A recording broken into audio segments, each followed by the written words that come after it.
Today we're going to take a look at your body positioning on the bike.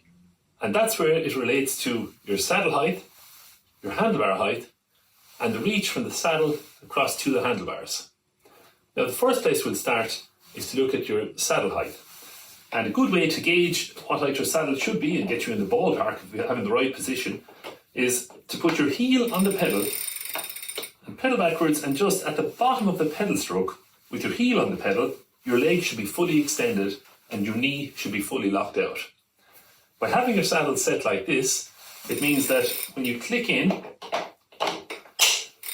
with the ball of your foot over the axle of the pedal, at the bottom of the pedal stroke, you're going to have a slight bend in your knee.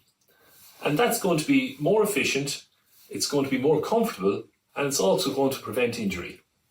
Now, if you do find yourself getting any type of knee pain, in general, if you have pain on the back of the knee, it suggests that the saddle might be a bit too high, or pain on the front of the knee would suggest that the saddle might be too low.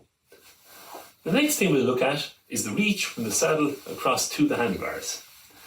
So, with your hands resting gently on the brake lever hoods, if you look straight ahead and gradually look down, what you're trying to ensure is that your view of the hub in the centre of the front wheel is blocked by the handlebars.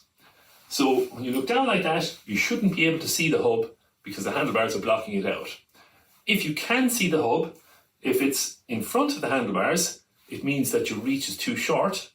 So you might need a slightly longer handlebar stem, or the saddle might need to come forward a bit. Or if you can see the hub behind the handlebars, then it means your handlebar stem is too long, or you might need to move your saddle back a little bit.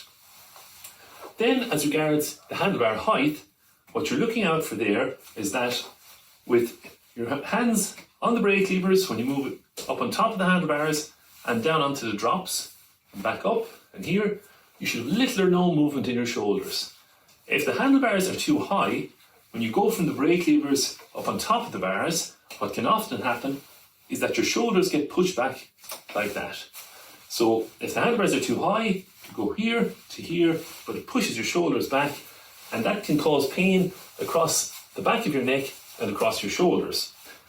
Alternatively, if the handlebars are too low, what can happen is that you end up having to round out your shoulders and lock out your elbows. So you're really stretching out to get down there into the handlebars, and that suggests that the handlebars would be too low.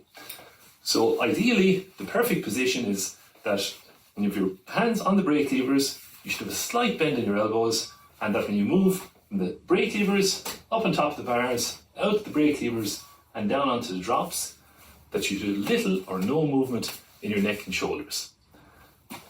If you follow those 3 steps, you should find yourself a lot more comfortable on the bike, and you should be able to do 50, 100, 150 kilometers relatively pain-free. Enjoy your cycling.